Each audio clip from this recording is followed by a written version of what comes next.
Elon, hey, welcome back to TED. It's great to have you here. Thanks for having me.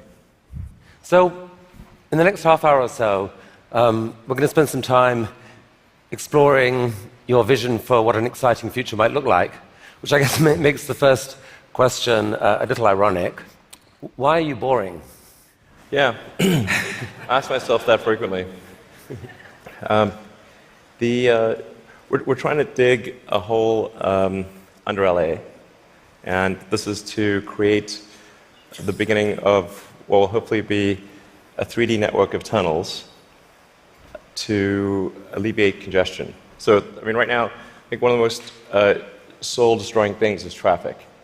It affects people in every part of the world. It takes away so much of your life, and it's horrible. It's particularly horrible in LA. I think you've brought with you the first visualization that's been shown of this. Can I show this? Yeah, absolutely. So this is the first time, we're just to sort of show what we're talking about. So there are a couple of key things that are important in having a 3D tunnel network. First of all, you have to be able to integrate the entrance and exit of the tunnel seamlessly into the fabric of the city. So by having an elevator, sort of a car skate that's on an elevator, you can integrate the entrance and exits to the tunnel network just by using 2 parking spaces. And then the car gets on a skate. There's no speed limit here, so we're designing this to be able to operate at 200 kilometers an hour, about 200 kilometers an hour, or about 130 miles per hour. So you should be able to get from, say, Westwood to LAX in 6 minutes, 5-6 minutes. So possibly initially done as like on a sort of toll road type basis. Yeah. Which I guess alleviates some traffic from the surface streets as well. So I don't know if people noticed it in the video, but there's no real limit to how many levels of tunnel you can have. So you can go much further deep than you can go up. The deepest mines are much deeper than the tallest buildings are tall. So you can alleviate any arbitrary level of urban congestion with the 3D tunnel network. This is a very important point. So a key rebuttal to the tunnels is that if you add one layer of tunnels, then that will simply alleviate congestion. It'll get used up, and then you'll be back where you started, back with congestion. But you can go to any arbitrary number of tunnels, any number of levels. But people assume traditionally it's incredibly expensive to dig, and that would block this idea. Yeah. Well, they're right. To give you an example, the LA subway extension, which is, I think it's a 2.5-mile extension that was just completed for $2 billion. So it's roughly $1 billion a mile to do the subway extension in LA. And this is not the highest utility subway in the world. It's quite difficult to dig tunnels normally. I think we need to have at least a 10-fold improvement in the cost per mile of tunneling. And how could you achieve that? I guess, actually, if you just do 2 things, you can get to approximately an order of magnitude improvement, and I think you can go beyond that. So the first thing to do is to cut the tunnel diameter by a factor of 2 or more. So a single road lane tunnel would, according to regulations, has to be 26 feet, maybe 28 feet in diameter to allow for crashes and emergency vehicles and sufficient ventilation for combustion engine cars. But if you shrink that diameter to what we're attempting, which is 12 feet, which is plenty to get an electric skate through, you drop the diameter by a factor of 2 and the cross-sectional area by a factor of 4. So, and the tunneling cost scales with the cross-sectional area. So that's roughly a half order of magnitude improvement right there. Then tunneling machines currently tunnel for half the time, then they stop, and then the rest of the time is putting in reinforcements for the tunnel wall. So if you design the machine instead to do continuous tunneling and reinforcing, that'll give you a factor of 2 improvement. Combine that and it's a factor of 8. Also, these machines are far from being at their power or thermal limit. So you can jack up the power to the machine substantially. I think you can get at least a factor of 2, maybe a factor of 4 or 5 improvements on top of that. So I think there's a fairly straightforward series of steps to get somewhere in excess of an order of magnitude improvement in the cost per mile. Our target actually is we've got a pet snail called Gary. This is from Gary the snail from South Park. I mean, sorry, SpongeBob SquarePants.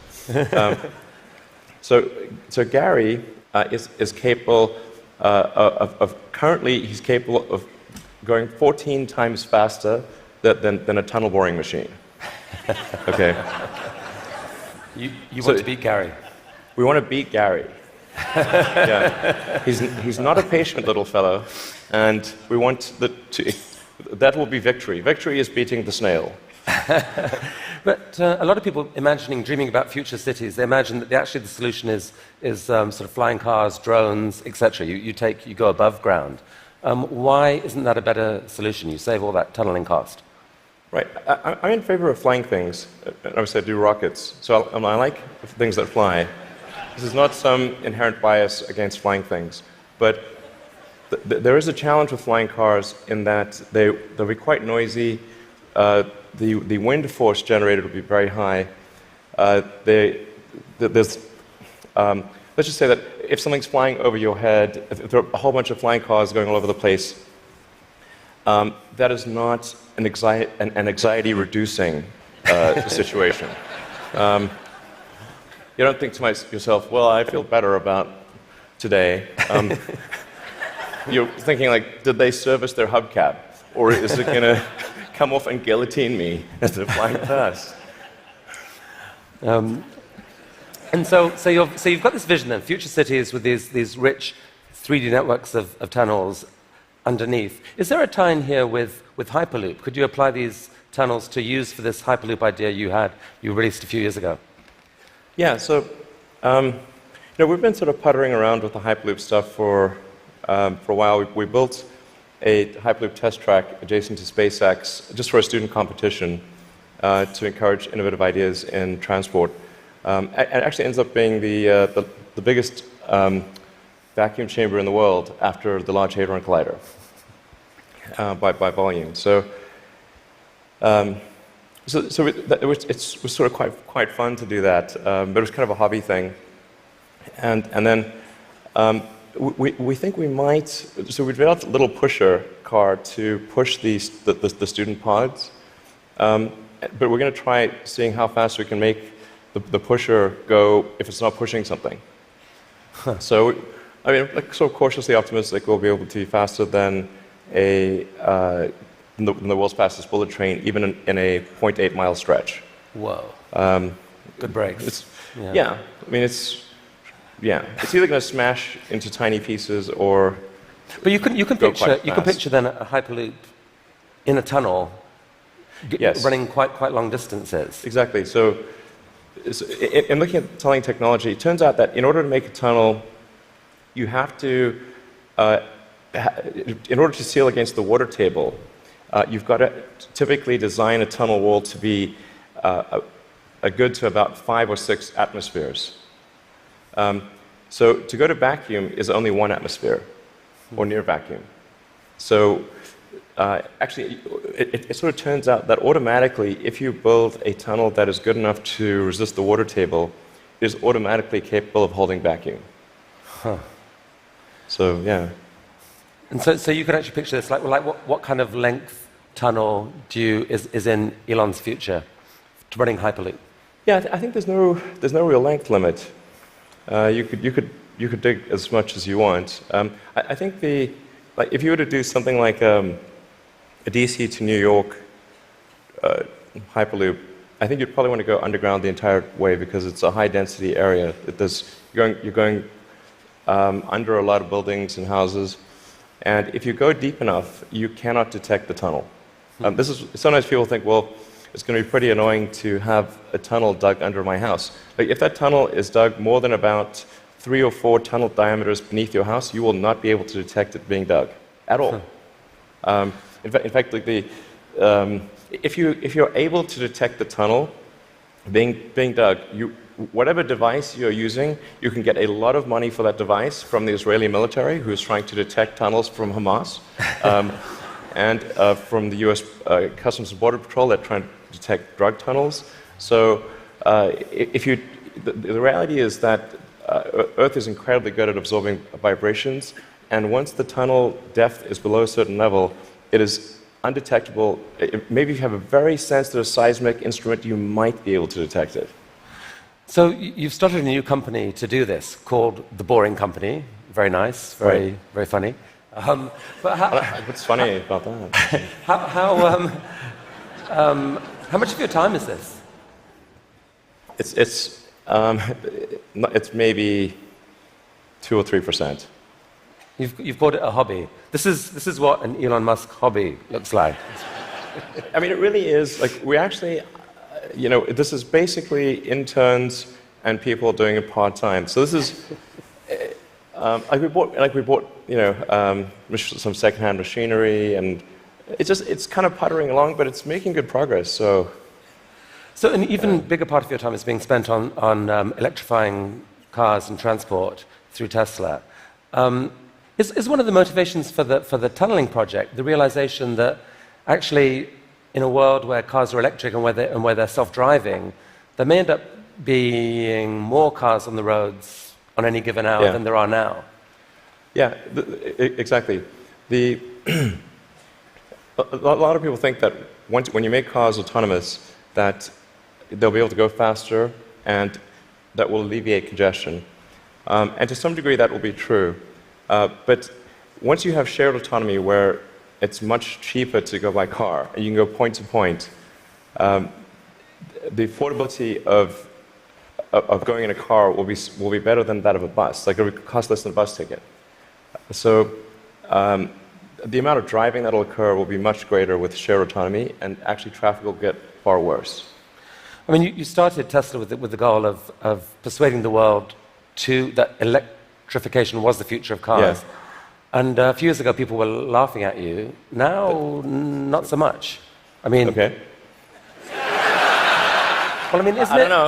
I don't know. But isn't it true that pretty much every auto manufacturer has announced serious electrification plans for the short to medium term future? Yeah. I think almost every automaker has some electric vehicle program. They vary in seriousness. Some are very serious about transitioning entirely to electric, and some are just dabbling in it. And some, amazingly, are still pursuing fuel cells, but I think that won't last much longer. But isn't there a sense, though, Elon, where you could now just declare victory and say, we did it, let the world electrify, and you go on and focus on other stuff? Yeah. I intend to stay with Tesla as far into the future as I can imagine. And there are a lot of exciting things that we have coming. We've got, obviously, the Model 3 that's coming soon. We'll be unveiling the Tesla semi-truck. And okay, well, we're going to come to this. So Model 3. So it's supposed to be coming in July-ish. Yeah, it's looking quite good for starting production in July. Yeah. Wow. One of the things that people are so excited about is the fact that it's got autopilot. And you put out this video a while back showing what that technology looked like, or would look like. Yeah. There's obviously autopilot in Model S right now. Yeah. What are we seeing here? Yeah, so this is using only cameras and a GPS. So there's no LiDAR or radar being used here. This is just using passive optical, which is essentially what a person uses. The whole road system is meant to be navigated with passive optical or cameras. And so once you solve cameras or vision, then autonomy is solved. If you don't solve vision, it's not solved. So that's why our focus is so heavily on having a vision neural net that's very effective for road conditions. Right. Many other people are going the LiDAR route. You want cameras plus radar is most of it. You can absolutely be superhuman with just cameras. Like, you could probably do 10 times better than humans with just cameras. So the new cars being sold right now have eight cameras in them. That they can't yet do what that showed. When will they be able to? I think we're still on track for being able to go cross-country from LA to New York by the end of the year, fully autonomous. Okay, so a car, by the end of the year, you're saying someone's going to sit in a Tesla without touching the steering wheel, tap in New York, off it goes, won't have to ever touch the wheel by the end of 2017? Yeah, essentially November or December of this year, we should be able to go from, all the way from a parking lot in California to a parking lot in New York, no controls touched at any point during the entire journey. And amazing. But part of that is possible because you've already got a fleet of Teslas driving all these roads. You're accumulating a huge amount of data of that national road system. Yes, the thing that will be interesting is that I'm actually fairly confident it will be able to do that route even if you change the route dynamically.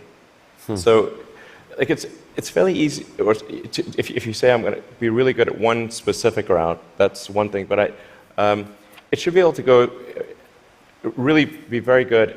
Certainly, once you enter a highway, to go anywhere on the highway system in a given country.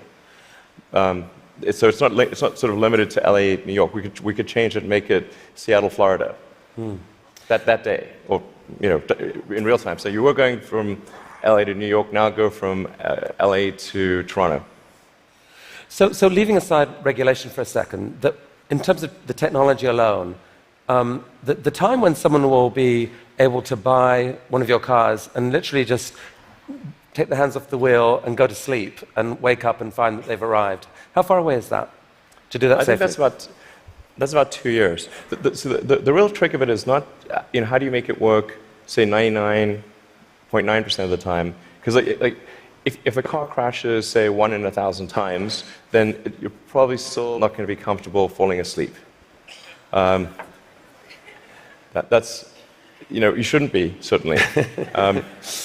But by the same time, it's never going to be perfect. No system is going to be perfect. But if you say it's perhaps, the car is unlikely to crash in 100 lifetimes or 1,000 lifetimes, then people are like, okay, wow, if I would live 1,000 lives, I would still most likely never experience a crash, then that's probably okay. To sleep. Maybe, I guess a big concern of yours is that people may actually get seduced too early to think that this is safe, and that you'll have some horrible incident happen that puts things back. Well, I think that the autonomy system is likely to at least mitigate the crash, except in rare circumstances. The thing to appreciate about vehicle safety is this is probabilistic. Right. So that there's some chance that anytime a human driver gets in the car that they will have an accident. That is their fault. It's never zero. And so the key threshold for autonomy is how much better does autonomy need to be than a person before you can rely on it. But once you get that literally safe hands-off driving, the power to disrupt the whole industry seems massive, because at that point you've spoken of people being able to buy a car, drops you off at work, and then you let it go and provide a sort of Uber-like service to other people, earn you money, maybe even cover the cost of your lease of that car. Exactly. So you can kind of get a car for free. Is that really likely? Yeah, absolutely. This is what will happen. So there will be a shared autonomy fleet where you buy your car and you can choose to use that car exclusively. You could choose to have it be used only by friends and family, only by 5-star other drivers who are rated 5-star. You can choose to share it sometimes, but not other times. That's 100% what will occur. It's just a question of when. Wow. So you mentioned the Semi, and I think you're planning to announce this in September, but I'm curious whether there's anything you could show us today. I will show you a teaser shot of the truck. Teaser shot. It's live. Okay. No, I no, think that's definitely a case where we want to be cautious about the autonomy features. Yeah. Because that just, we can't see that much of it, but it doesn't look like just a little friendly neighborhood truck. It looks kind of badass. What sort of semi is this? So this is a heavy-duty, long-range semi-truck. So it's like the highest weight capability and with long range. So essentially, it's meant to alleviate the heavy-duty trucking loads. Right. And this is something which people do not today think is possible, because think the truck doesn't have enough power or it doesn't have enough range. And then with the Tesla Semi, we want to show that no, an electric truck actually can out-torque any diesel semi. And if you had a tug-of-war competition, like the Tesla Semi will tug the diesel Semi uphill. That's pretty cool. And short term, these aren't driverless. These are going to be trucks that truck drivers want to drive. Yes. No, so what will be really fun about this is you have a flat torque RPM curve with an electric motor, whereas with a diesel motor or any kind of internal combustion engine car, you've got a torque RPM curve that looks like a hill. So this will be a very spry truck. You could drive this around like a sports car. There's no gears. It's like single speed. So there's a great movie to be made here somewhere. I don't know what it is, and I don't know that it ends well, but it's a great movie. I mean, it's quite bizarre test driving when I was driving the test prototype for this truck. It's really weird because you're driving around and you're so nimble, and you're in this giant truck. Wait, you've already driven a prototype? I drove it around the parking lot, and I was like, this is crazy. Wow. This is not vaporware. This is like wow. Driving this giant truck and sort of making these mad maneuvers. This is cool. Okay, from a really badass picture to a kind of less badass picture, this is just a cute house from Desperate Housewives or something. What on earth is going on here? Well, this illustrates the picture of the future that I think is how things will evolve. You've got an electric car in the driveway. If you look in between the electric car and the house, there are actually 3 power walls stacked up against the side of the house, and then that house roof is a solar roof. So that's an actual solar glass roof. Okay, so that's a picture of a real. Admittedly, it's a real fake house. That's a real fake house.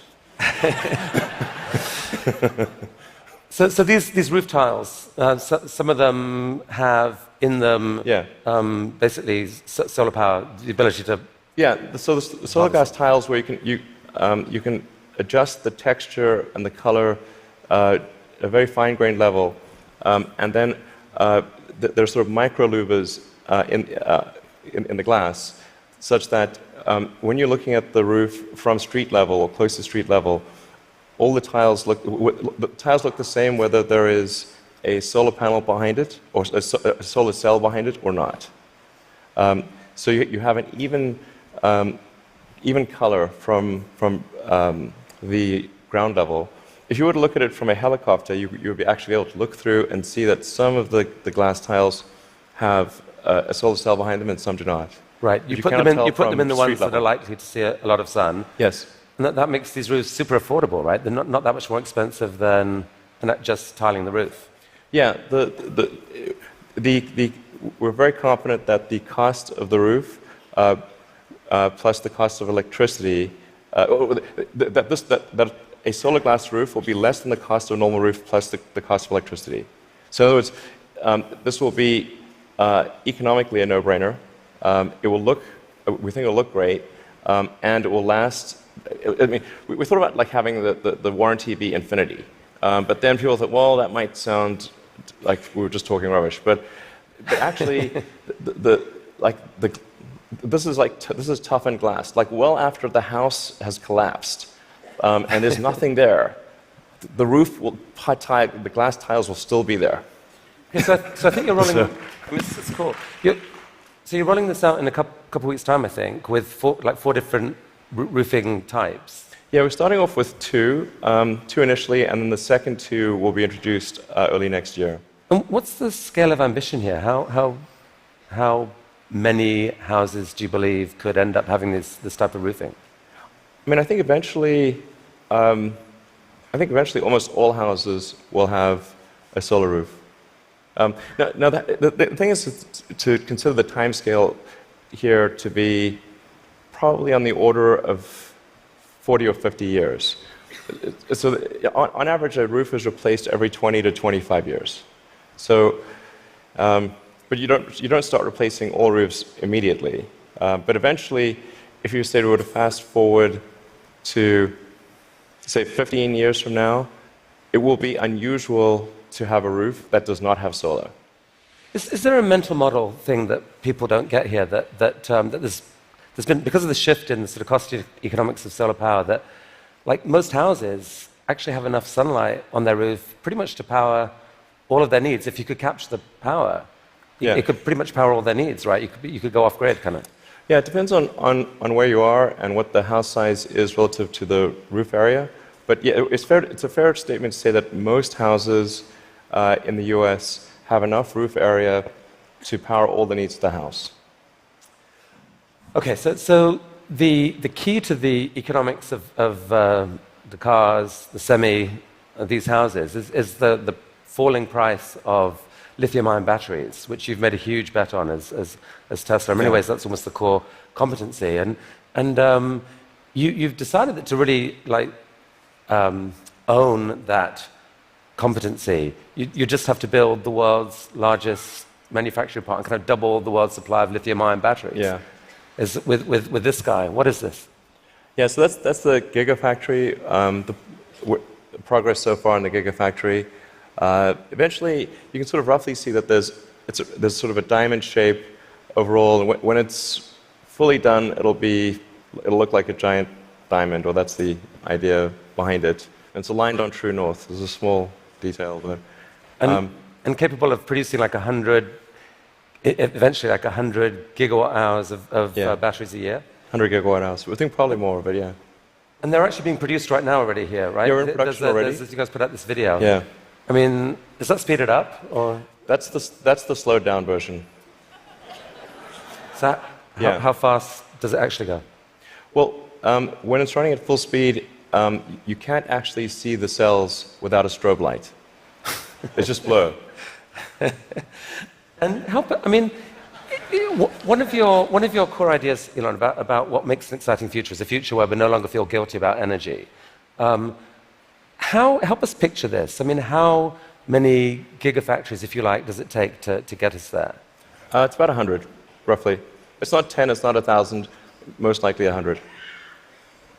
See, I kind of find this amazing. Like, you can actually picture, if that's right, you can picture what it would take to move the world off this vast fossil fuel thing. It's like you're building one, cost $5 billion, maybe the next one, or whatever, $5 to $10 billion. Yeah. Like, it's kind of cool that you can picture that project. And you're planning to do a Tesla, or at least announce another two this year. I think we'll announce locations for somewhere between 2 and 4 gigafactories later this year. Yeah, probably 4. Whoa. Yeah. Okay. I can't tease. No more teasing from you for here. Like, where? Continent? You can say no. We need to address a global market. Yeah. Okay. This is cool. I think we should talk for global market. So I have to ask you one question. I'm going to ask you one question about politics. Only one. I'm kind of sick of politics, but I do need to ask you this. You're on a body now giving advice to a guy who has said he doesn't really believe in climate change. And there's a lot of people out there who kind of think you shouldn't be doing that. They'd like you to walk away from that. What would you say to them? Well, I think that there's... First of all, I'm just on 2 advisory councils where the format consists of going around the room and asking people's opinion on things. And so there's like a meeting every month or 2. that's the sum total of my contribution. But I think to the degree that there are people in the room who are arguing in favor of doing something about climate change, or other certain social issues. I've used the meetings I've had thus far to argue in favor of immigration and in favor of climate change. And if I hadn't done that, that wasn't on the agenda before. So maybe nothing will happen, but at least the words were said. Okay. So let's talk SpaceX and Mars. Last time you were here, you spoke about this, what seemed like a kind of incredibly ambitious dream to develop rockets that are actually reusable. And you've only gone and done it. Yeah. I mean, talk us us through this. What are we looking at here? Yeah, so this is one of our rocket boosters coming back from very high and fast in space. So it just delivered the upper stage at high velocity. I think this may have been a sort of a Mach 7 or so delivery of the upper stage. Yeah. So that was a sped up. That's the slowed down version. Yeah. That was the sped up version. But I mean, that's amazing. And several of these failed before you finally figured out how to get to do it. But now you've landed. You've done this 5 or 6 times. I think we're on 8 or 9 or something. Yeah. And for the first time, you've actually reflown one of the rockets that landed. So we landed. Yeah, we landed the rocket booster and then prepped it for flight again and flew it again. So it's the first reflight of an orbital booster where that reflight is relevant. So it's important to appreciate that reusability is only relevant if it is rapid and complete. Right. So like an aircraft or a car, the reusability is rapid and complete. You do not send your aircraft to Boeing in between flights. Right. So this is allowing you to dream of this really ambitious idea of sending many people to Mars in 10 or 20 years time, I guess. Yeah. In the next 20 years. And you've designed this outrageous rocket to do it. Help us understand the scale of this thing. Well, I think visually you can see that's person. Yeah, and that's the vehicle. So if that was a skyscraper, that's like a 40. Did I read that? 40 stories. Yeah, maybe a little more. Yeah. The thrust level of this is really this configuration is about 4 times the thrust of the Saturn V moon rocket. 4 times the thrust of the biggest rocket humanity ever created before. Yeah. I mean, as one does. Yeah. I mean, in units of 747, like 747 is only about a quarter million pounds of thrust. So there are for every 10 million pounds of thrust, there's 47. So this would be the thrust equivalent of 120 747s, with all engines blazing. And so even with a machine designed to escape Earth's gravity, I think you told me last this thing could actually take a fully loaded 747, people, cargo, everything, into orbit. Exactly. This can take a fully loaded 747 with maximum fuel, maximum passengers, maximum cargo on the 747. This can take it as cargo. So based on this, you presented recently this interplanetary transport system, which is visualized this way. And this is a scene you picture in 30 years' time, 20 years' time? People walking into this rocket. I mean, I'm hopeful it's sort of in the 8 to 10 year time frame. Aspirationally, that's our target. Our internal targets are more aggressive, but I think,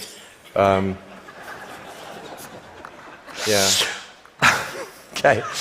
So this vehicle seems quite large, and is large by comparison with other rockets. I think the future spacecraft will make this look like a rowboat.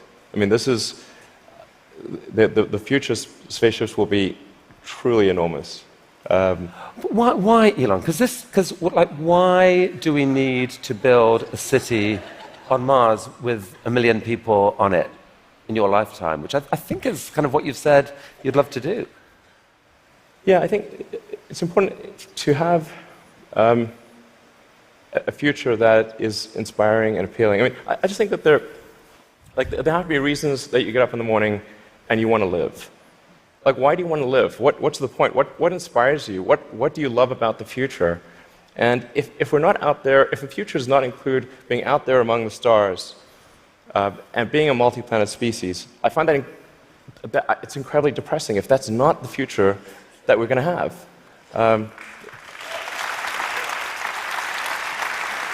People want to position this as an either-or, that there are so many desperate things happening on the planet now, from climate to poverty to, you pick your issue. And this feels like a distraction. You shouldn't be thinking about this. You should be solving what's here and now. And to be fair, you've done a fair old bit to actually do that with your work on sustainable energy. But why not just do that? Well, I think there's. I look at the future from a standpoint of the probabilities. It's like a branching stream of probabilities.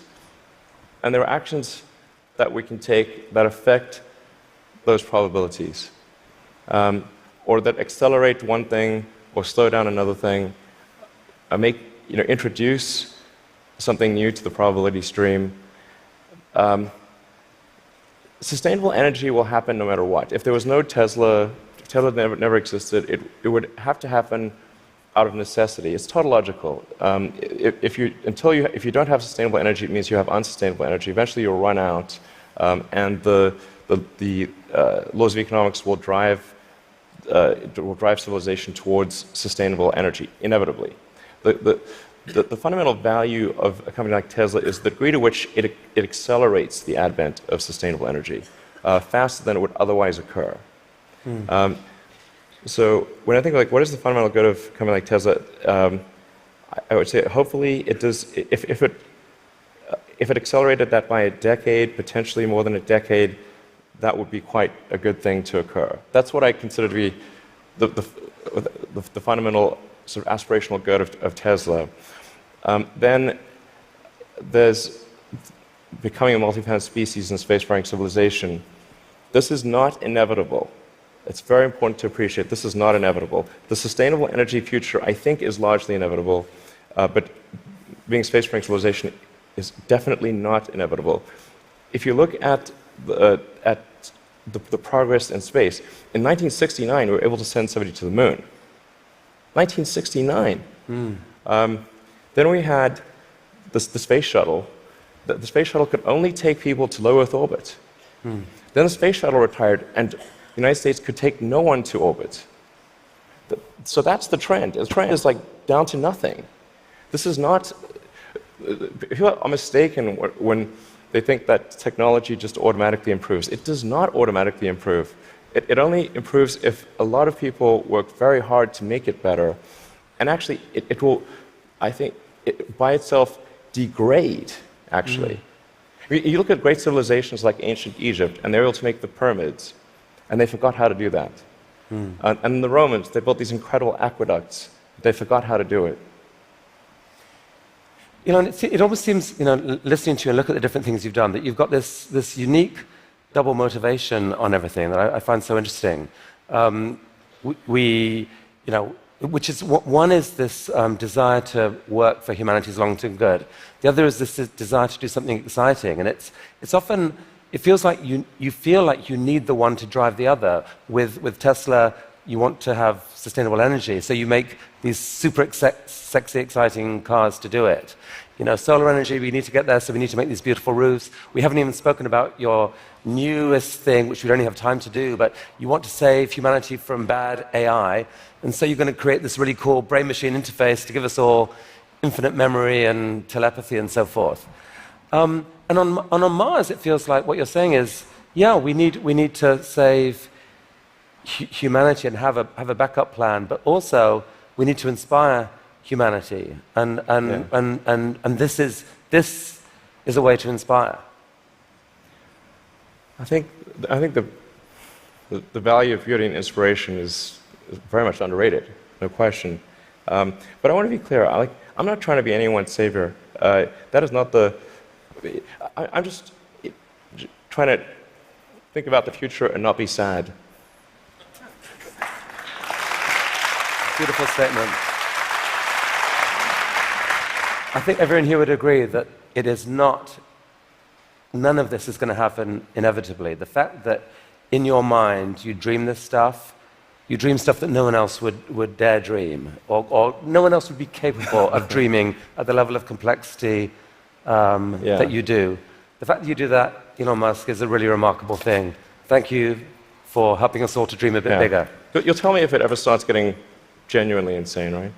Thank you. That was really, really fantastic. That was really fantastic. Thanks, guys. Thank you.